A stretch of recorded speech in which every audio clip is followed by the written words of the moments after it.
Merci beaucoup pour me donner l'occasion de parler de ce programme Co-Create, qui est un programme qui me tient à cœur.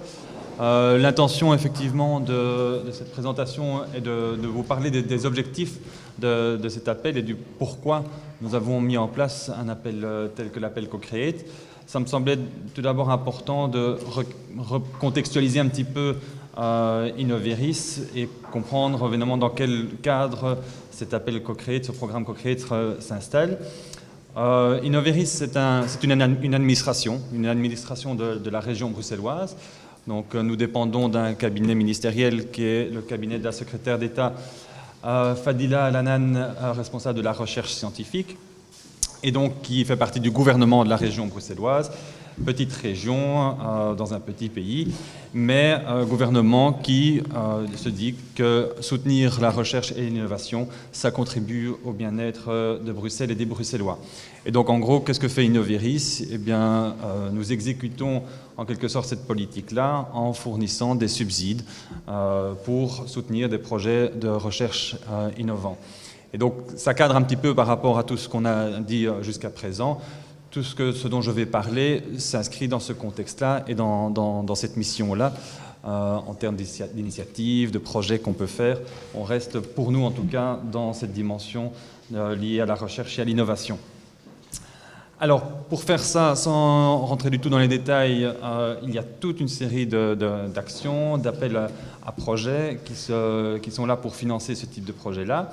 Et parmi ces appels, nous avons créé, il y a 3 ans maintenant, un programme qui s'appelle Co-Create et qui est celui dont je vais parler maintenant.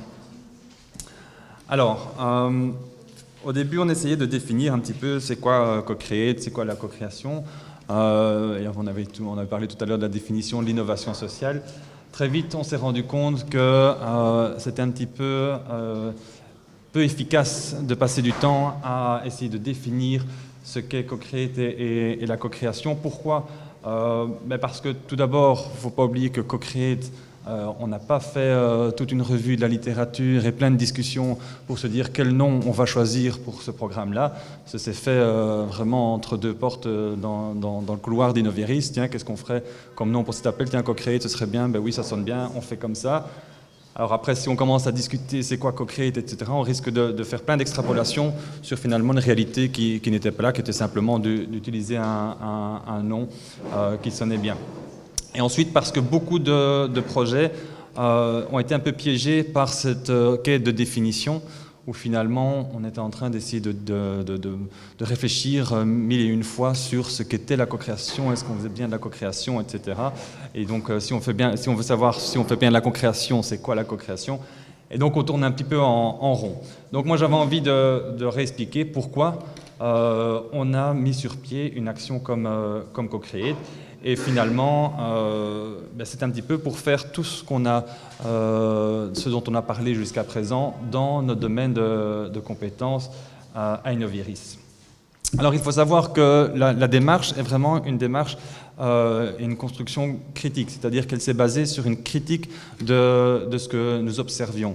Ça signifie que, dans ma présentation ici, je vais sans doute grossir certains traits parce que c'est une réaction vis-à-vis d'une situation. Et donc, évidemment, les choses ne sont pas tout noires ou tout blanches. C'est pas dans tous les cas comme ça. C'est une façon aussi de dire, mais tiens, nous, on se met dans une posture critique par rapport à ce qu'on observe et on a envie de tirer vers une autre situation.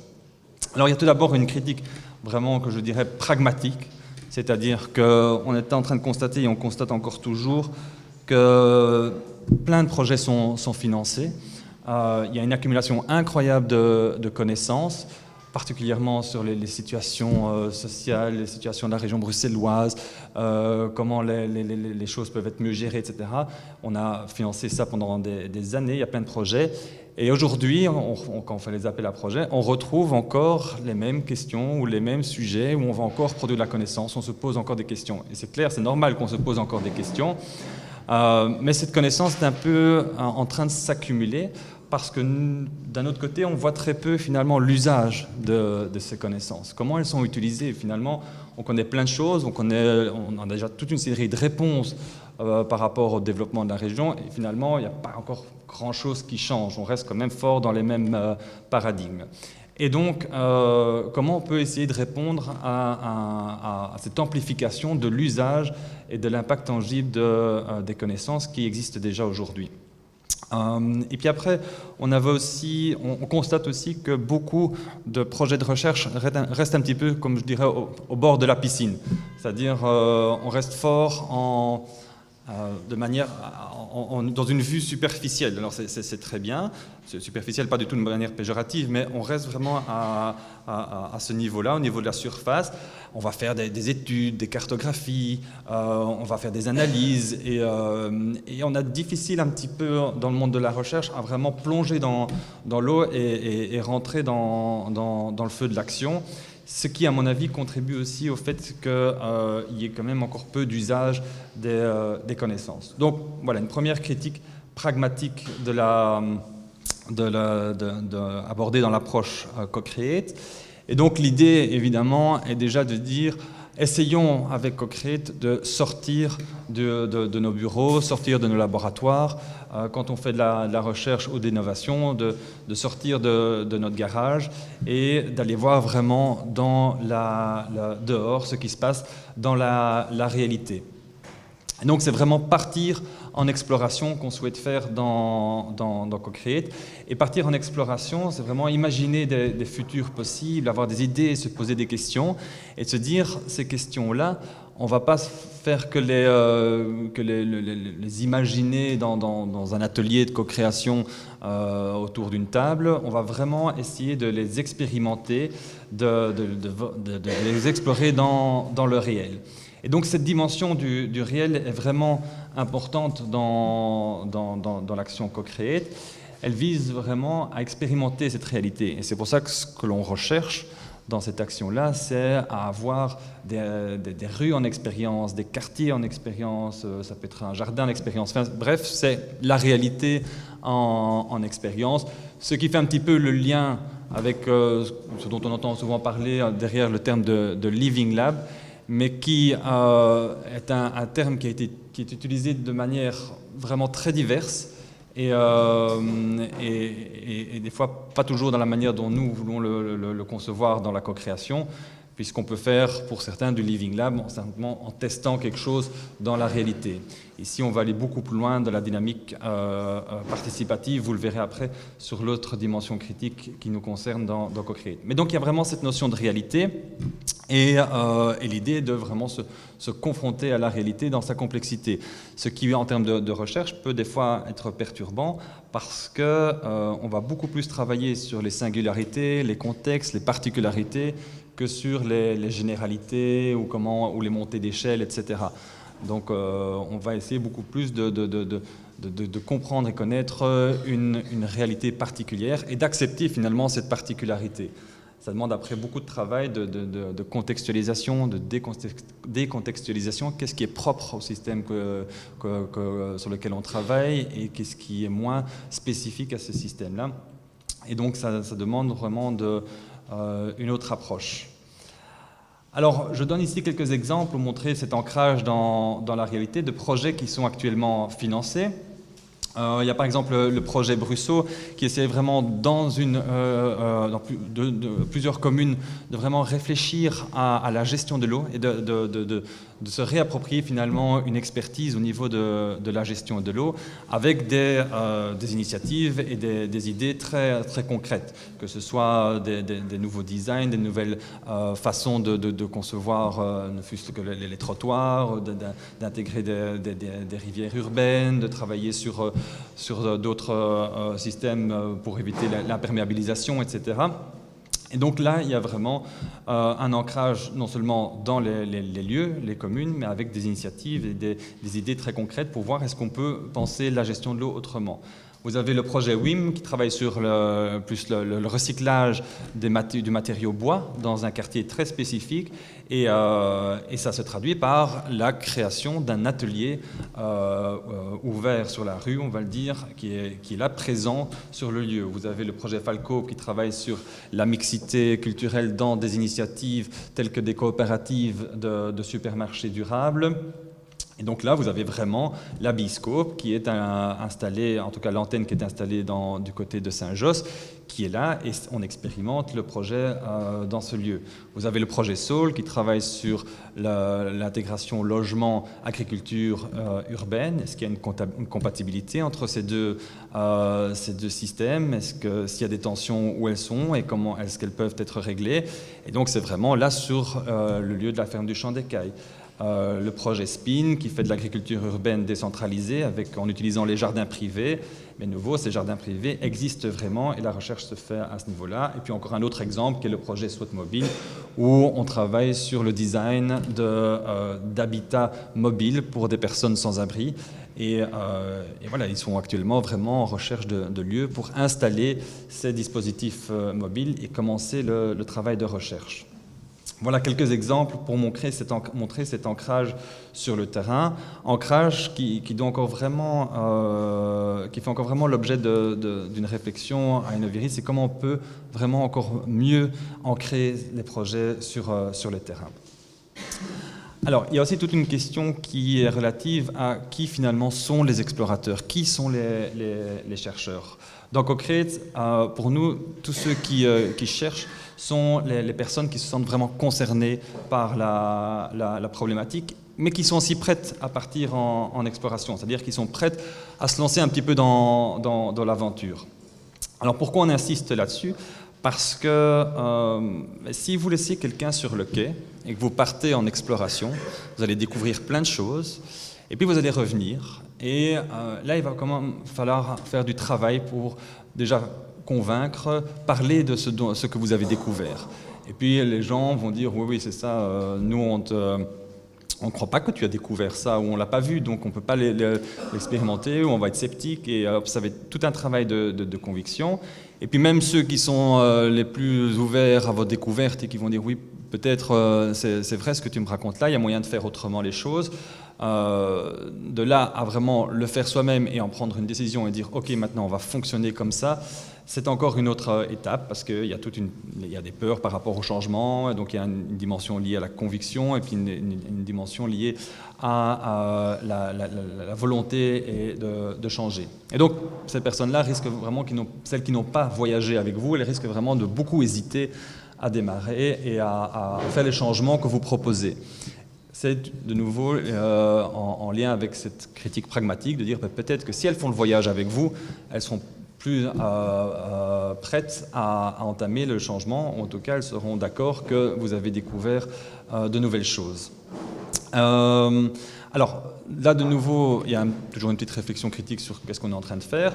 J'aimais bien dans la présentation de François un des derniers slides où tu mettais finalement, est-ce que finalement la participation c'est vers une plus grande démocratie, vers une plus grande dynamique démocratique, avec un point d'interrogation. Je crois qu'il faut se poser la question parce que c'est finalement qui participe dans ces projets-là, c'est peut-être pas représentatif de toute la population. Et donc il y a vraiment à se poser la question, c'est qui participe, qui a le temps de venir dans des projets comme ça, d'être bénévole. La plupart du temps, ces gens ne sont pas directement payés. Donc c'est qui ces citoyens qui participent? Donc je crois que c'est une première question à se poser. Et un autre constat que l'on fait, c'est derrière la co-création, et là j'aimais bien de nouveau ce que tu disais François, chacun fait ce qu'il peut et soulage l'autre dans ses incompétences. Voilà, je crois que ça résume bien et ça évite de tomber dans le piège que la co-création, ça veut dire tout faire tout ensemble. Je crois que ça a été une première étape que pas mal de projets ont dû surmonter en se disant mais finalement co-créer ne veut pas dire tout faire ensemble, et ça je crois que c'est un élément important. Alors oui, ce volet-ci explique aussi pourquoi nous insistons dans CoCreate à parler de co-chercheurs Et ça va vraiment, ça crée vraiment du débat autour de c'est quoi un chercheur, c'est qui un chercheur, de l'identité de chercheur. Et nous maintenons une petite tension dans ce débat pour dire qu'il y a vraiment une dynamique de co-chercheurs ici. Et donc il y a vraiment un enjeu avec un double mouvement dans l'action Co-Create. C'est bien sûr d'aller du monde de la recherche vers le terrain, vers l'action, comme je disais tout à l'heure, de sortir de son service, de son département, de son laboratoire. Ça, je crois que c'est de plus en plus clair dans notre esprit. Ce à quoi nous sommes aussi confrontés dans les projets Co-Create, c'est aussi que le terrain, l'action, le secteur associatif embrasse un petit peu le monde de la recherche. Et donc, comme je disais tout à l'heure, d'avoir des personnes qui sont prêtes aussi à explorer et aller dans l'inconnu et aller un petit peu expérimenter des choses qui sont peut-être un peu risquées. C'est aussi important de le mentionner. Donc il y a vraiment ce double mouvement qui est à faire, à la fois du monde plus habitué à faire de la recherche vers le terrain d'action, mais à la fois de l'action vers des dispositifs, de ce qu'on appelle des dispositifs de recherche, où vraiment on va pas spécialement prendre une décision finale au niveau du projet de recherche, on va surtout expérimenter des scénarios. C'est pas parce qu'on dit qu'on va étudier l'interaction logement, agriculture urbaine que d'office on accepte la situation de construction d'un projet sur le site. Non, on va expérimenter et voir est-ce que c'est un scénario plausible ou pas, ou quels sont les risques de ce scénario, et donc là on rentre vraiment dans cette démarche exploratoire. Donc voilà, il y a vraiment ce double mouvement. Et là, je me dis de nouveau, les exercices de mise en scénario qui viennent susciter l'imaginaire peuvent vraiment être très importants, parce que c'est pas évident de sortir comme ça de l'action dans laquelle on est, du concret dans lequel on est, ou du vécu dans lequel on est, et de rentrer dans un imaginaire. Et ça peut, à mon avis, être très intéressant à utiliser toutes ces techniques-là pour créer cet imaginaire et ensuite en déboucher sur des projets qui peuvent faire l'objet de recherche. Alors ça, c'était essentiellement pour la critique pragmatique, en espérant que du coup, les connaissances qui sont produites seront beaucoup plus utilisées et seront vraiment ancrées dans la réalité. Et puis il y a une critique plus épistémologique, c'est-à-dire sur comment finalement on produit de nouvelles connaissances. Et là, c'est pour ça que nous mentionnons dans notre appel Co-Create qu'à travers cette action-là, on souhaite vraiment proposer une autre façon d'aborder la production et l'acquisition de savoirs innovants. Alors ça, c'est un mouvement, celui qui est peut-être déjà qui vient le plus à l'esprit, c'est qu'on voudrait abandonner l'idée de transfert de connaissances pour aller vers une production vraiment conjointe de connaissances. Alors c'est intéressant puisque vous savez peut-être qu'au niveau des universités, il y a ces TTO, donc les Technology Transfer Office, qui sont très contents parce qu'ils viennent maintenant de s'appeler KTO, Knowledge Transfer Office, et maintenant on le dit, mais on n'a pas vraiment envie de parler de transfert de connaissances. Pour montrer un petit peu l'importance, c'est quelque chose qui, dans le secteur agricole, a quand même fort influencé la manière dont l'agriculture a évolué, puisque l'agriculture, entre autres, a été très fort influencée par cette évolution vers une logique de transfert de connaissances. On avait le savoir paysan qui était produit conjointement sur le terrain, et progressivement, ce savoir a été transféré, cette responsabilité de production du savoir a été transférée à d'autres acteurs, et puis on est vraiment rentré dans une logique où finalement le paysan n'avait plus qu'à appliquer les savoirs souvent décontextualisés qui venaient soit des entreprises, soit des départements d'agronomie, etc. Et donc là, il y a vraiment un impact fort sur cette logique de transfert de connaissances. Et l'idée donc est d'aller vers une production conjointe de connaissances.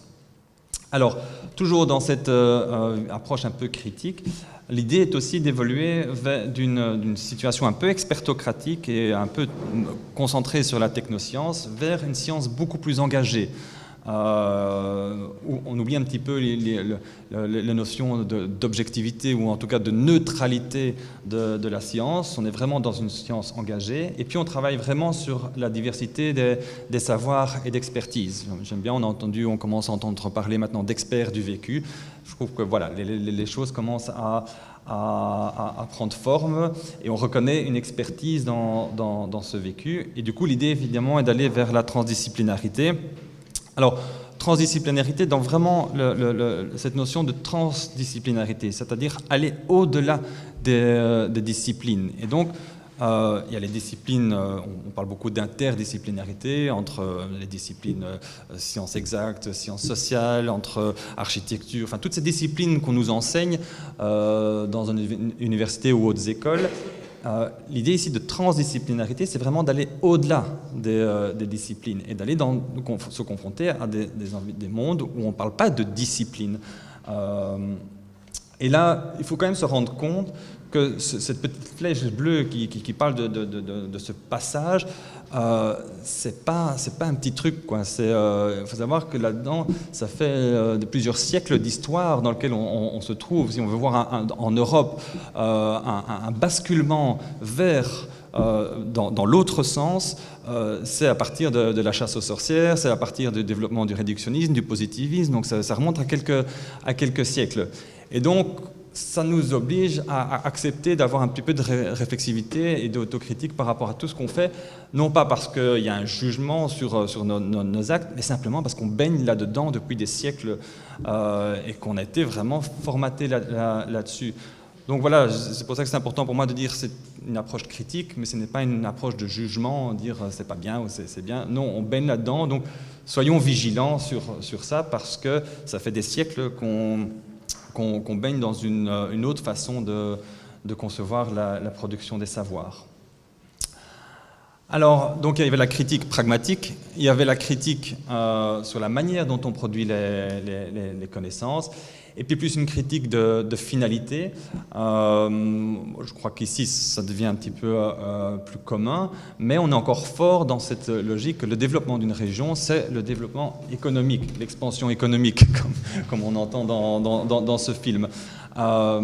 L'idée vraiment est de se dire il y a d'autres enjeux que l'enjeu économique. Il y a vraiment ces enjeux sociétaux. Et c'est pour ça que dans l'action co-create, on a ajouté cette dimension de résilience, parce que nous n'avions aucun appel structurel à Innoveris qui revenait de manière récurrente pour travailler cette question du développement durable. Et on a été un petit cran plus loin en parlant vraiment de résilience. Et donc l'idée de la résilience, c'est finalement pour ne pas être face à un mur. Alors on parlait un peu de désespoir tout à l'heure avec certains jeunes qui étaient face à la question des développements durables. L'idée justement de la résilience, c'est de dire, faisons le constat effectivement qu'il y a toute une série de crises, qu'on parle de fragilité économique, de flux de population, de limitation des ressources, etc. On est d'accord, il y a toutes ces crises, ce sont des symptômes finalement d'enjeux sociétaux vraiment qui nous concernent et qui sont importants, mais ce sont aussi vraiment des opportunités pour créer un nouvel imaginaire.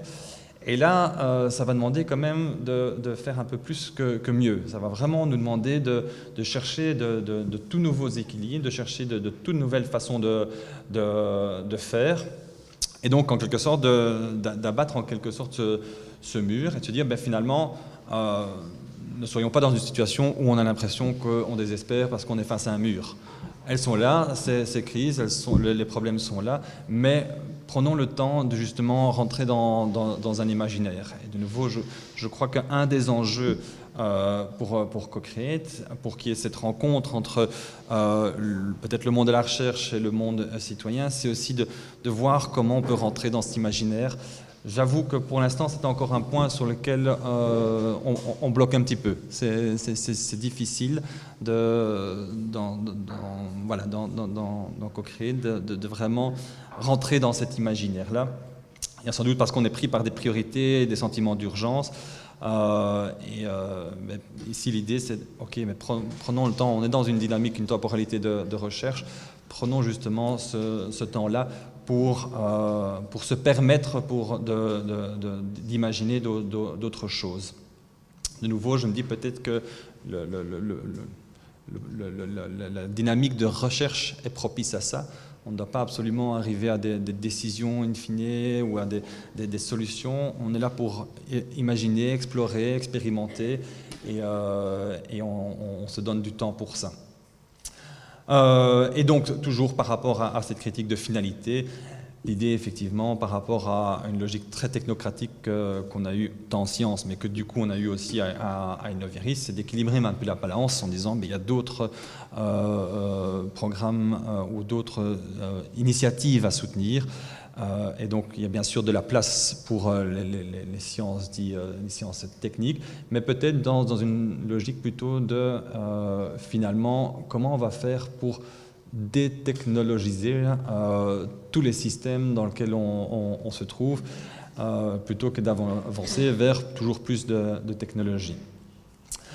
Alors, on continue un petit peu dans les briques que l'on essaye d'enlever de notre mur, et il ne faut pas négliger le fait aussi que dans CoCreate, on essaye de changer un petit peu les relations vis-à-vis de l'administration, et d'être dans une relation plutôt que dominante et confrontante, d'aller vraiment vers une idée d'engagement public en disant mais voilà, on est finalement tous impliqués dans ces projets CoCreate, et ça demande des changements d'attitude et des changements de processus dans le suivi de ces projets, dans cette fameuse confiance dont François parlait, et voilà, on évolue et il y a encore beaucoup de travail à faire, mais l'idée est d'aller évidemment dans ce sens. Alors aujourd'hui, mais ce n'est pas qu'une idée ou un rêve, c'est quand même 23 projets qui sont en cours de réalisation. Il y a eu 3 appels à projets pour l'instant, c'est plus de 115 partenaires, donc des personnes qui œuvrent vraiment à ces projets. Il y a, en termes de budget, c'est quand même environ 15 millions d'euros qui sont dédiés à ça. Et en termes de thématiques, alors même si on a l'impression que résilience urbaine c'est une thématique, c'est quand même assez large et vaste, puisqu'on a des projets de lutte contre les inégalités sociales, on a des projets liés à l'alimentation durable, à la gestion des ressources, à l'économie, les migrations, les modes de gouvernance, la santé, l'horticulture durable, le logement. On a même un projet sur l'art et la position des artistes dans la région de Bruxelles-Capitale. Donc voilà, ça couvre quand même pas mal de domaines et d'enjeux sociétaux. Et simplement pour conclure, je vous propose de rejoindre l'aventure, puisque l'appel au projet est ouvert, l'appel à projet 2018 est ouvert, et on attend les project outlines pour le 1er mars 2018. Voilà, merci beaucoup de votre attention.